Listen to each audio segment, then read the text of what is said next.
Hey everyone, in this video, I'm going to show you how to factory reset your iRobot Roomba Vac 2 Essential. If you're interested in this product or you want to find out more about it, the link to it will be in the video description.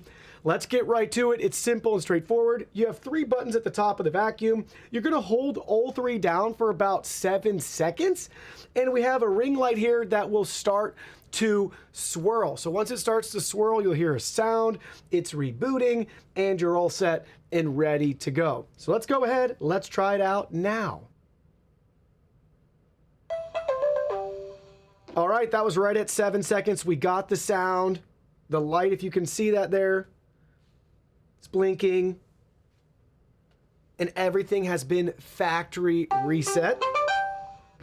Booted right back up. Simple and straightforward.